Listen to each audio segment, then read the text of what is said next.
आज के इस पर्टिकुलर वीडियो में हम लोग देखने वाले हैं कैसे आप GA4 के अंदर एक कस्टम इवेंट को सेटअप कर सकते हैं। पिछले वीडियो में जिस इवेंट को हम लोगों ने सेटअप किया था वो एक स्टैंडर्ड इवेंट था। स्टैंडर्ड इवेंट और कस्टम इवेंट में केवल ये डिफरेंस है कि स्टैंडर्ड इवेंट्स पहले से डिफाइंड इवेंट्स हैं, GA4 के रिकमेंडेड इवेंट्स है। जैसे यहाँ पर आप देखेंगे तो ये सारे डिफरेंट स्टैंडर्ड इवेंट्स है। जैसे अगर मैं यहाँ पर देखूं, एक रिफंड इवेंट आपको देखने को मिल रहा है, ये स्टैंडर्ड इवेंट है।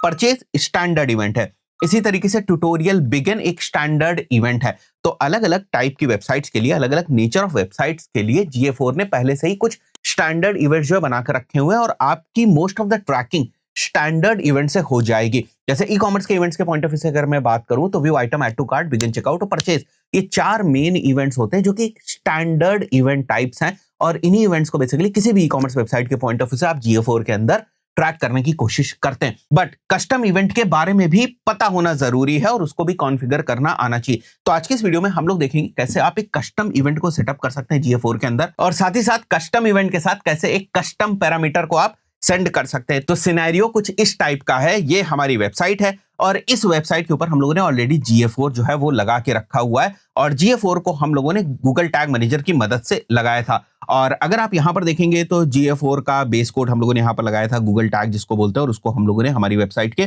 सभी पेजेस के ऊपर फायर किया हुआ था। और उसके बाद GA4 के अंदर हम लोग एक पेज व्यू इवेंट जो है वो सेंड कर रहे थे। जैसे ही कोई हमारी वेबसाइट का पेज लोड होता था, हम बताएंगे GA4 को कि एक पेज व्यू इवेंट जो है वो हुआ है। इसके अलावा अगर मैं यहां पर आ जाता हूं, जो हमारा जनरेट लीड इवेंट था, ये भी एक स्टैंडर्ड इवेंट था। जब आप इसको ओपन करेंगे तो आप देखेंगे जनरेट लीड इवेंट हम GA4 के अंदर भेज रहे थे। किस कंडीशन पे भेज रहे थे? जब भी हमारी वेबसाइट के कॉन्टेक्ट अस फॉर्म को कोई भरता था और एजेक्स कंप्लीट करके एक जो कस्टम इवेंट है वो हमारी डेटा लेयर में आता था, इसको कंडीशन बनाकर हम लोग जो है वो जनरेट लीड के इवेंट को GA4 के अंदर सेंड कर रहे थे। और इसके साथ ये इवेंट पैरामीटर्स हम लोग सेंड कर रहे थे, पेज URL सेंड कर रहे थे, पेज पाथ सेंड कर रहे थे। तो अभी जो मैं आपसे बात कर रहा हूं दैट इज बेसिकली कि ये जो इवेंट नेम है, अगर ये स्टैंडर्ड ना रखें, हम लोग कुछ अपने हिसाब से कस्टम रख दें, और ये जो इवेंट पैरामीटर्स हैं इनको भी स्टैंडर्ड ना रखें, कस्टम रखें, तो किस टाइप से हम इसको कॉन्फ़िगर कर सकते हैं। तो एक सिचुएशन जो है वो हम लोग यहां पर मान के चलेंगे। ये हमारी वेबसाइट है। मैं ये मानता हूं कि अगर कोई भी पर्सन हमारी वेबसाइट के अबाउट अस वाले पेज के ऊपर आता है तो मैं चाहता हूं GA4 को एक इवेंट के बारे में पता चले और उस इवेंट का नाम हो पेज विजिट हुआ। ये इवेंट का नाम है, बेसिकली एक कस्टम इवेंट का नाम है पेज विजिट हुआ। और उसके बाद उसका इवेंट पैरामीटर जो है वो हो कौन सा पेज, ठीक है, कौन सा पेज, और उसके आगे पेज URL हमारा मेंशन्ड हो, जो हमारा अबाउट अस का URL। ये मैं कॉन्फ़िगर करना चाह रहा हूं। बात समझ रहे हैं आप? कस्टम इवेंट जो हम बना रहे हैं उसका हम नाम रख रहे हैं पेज लोड हुआ, राइट, इस टाइप से। और साथ ही साथ जो हम इसके साथ इवेंट पैरामीटर सेंड करेंगे, जो इसके साथ इवेंट पैरामीटर सेंड करेंगे, उसमें हम लिख रहे हैं कौन सा पेज, कौन सा पेज। और उसके बाद इसमें जो पेज URL है, जो हमारा स्लैश अबाउट वाला URL है, इसको हम लोग डायनेमिकली सेंड करने वाले। तो इस टाइप से जब आप डबल करली ब्रेसेस को यूज कर रहे होते हो, विच मीन्स दैट आप यहां पर कुछ भी डायनेमिकली सेंड करने वाले होते हैं। तो चलिए शुरू करते हैं, इस चीज को कॉन्फ़िगर करते हैं। बहुत ही आसान है, कुछ बहुत ज्यादा टफ जो है वो नहीं है, ठीक है। और यहां से मैं एडमिन में आने के बाद यहां पर मैं डिबग व्यू जो है उसको भी मैं ओपन कर लेता हूं, बिकॉज यहां पर जो हमारे इवेंट और इवेंट के पैरामीटर वो आएंगे, सो दैट हमें पता चल सके कि हमने ठीक तरीके से ट्रैकिंग करी है। मैं वापस आ जाऊंगा GTM के ऊपर और यहां पर मैं न्यू के ऊपर जाऊंगा, और न्यू में मैं यहां पर टाइप करूंगा GA4 और इसका नाम रख देता हूं एक कस्टम इवेंट, और यहां पर मैं लिख देता हूं about us page visit. Now tag configuration में आकर मैं यहां पर गूगल एनालिटिक्स में जाऊंगा, GA4 इवेंट सेलेक्ट कर लूंगा। यहां से हम लोग हमारी GA4 की ID सेलेक्ट कर लेंगे और इवेंट का नेम जो मैंने यहां पर डिसाइड किया था, पेज लोड हुआ, वो मैं मेंशन कर दूंगा। जैसे पेज लोड हुआ, ये हमारे इवेंट का नेम हो गया, और इवेंट पैरामीटर हो गया कौन सा पेज, ठीक है, कौन सा पेज। और वैल्यू जो है वो आ जाएगी यहां पर पेज URL की, वैल्यू आ जाएगी पेज URL की। बात समझ में आ गई? और इसको मैं कब ट्रिगर कर रहा हूं? जब हमारा जो पेज व्यू है वो हो रहा है अबाउट वाला।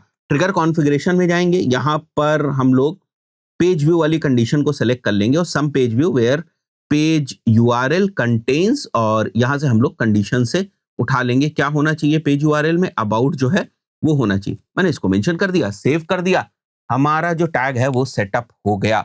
अब मैं इसको सेव करके सारी चीजों को टेस्ट भी करूंगा। मैं वापस जाऊंगा, मैं प्रीव्यू करूंगा यहां पर, और जैसे मैं इसको प्रीव्यू करता हूं, प्रीव्यू करने के बाद हम लोग हमारी वेबसाइट को यहाँ पर मेंशन करेंगे और हमारा जो ब्राउजर है इस वेबसाइट को special preview and debug mode के अंदर ओपन कर देगा। तो हमारी वेबसाइट अब प्रीव्यू एंड डिबग मोड में ओपन हो गई है। और अगर आप वापस आकर यहाँ पर देखें तो अभी अगर आप देखेंगे जो हम लोगों ने टैग बनाया वो फायर नहीं हो रहा है। मैं वापस यहाँ पर आता हूँ, ध्यान से देखिएगा। मैं अबाउट अस के ऊपर क्लिक करूंगा, जैसे मैं क्लिक करूंगा आप देखोगे यहाँ पर आपको एक नया पेज जो है वो दिख रहा है और इस बार हमारा custom event about us page visit जो है वो ट्रिगर हुआ है। अगर मैं इसको ओपन करता हूं तो आप देखोगे यहाँ पर, अगर मैं वैल्यू में जाकर आपको दिखाता हूं इसको, सो आप देखोगे यहाँ पर पैरामीटर में आपको कौन सा पेज दिख रहा है और पैरामीटर वैल्यू में आपको पेज का यूआरएल भी दिख रहा है।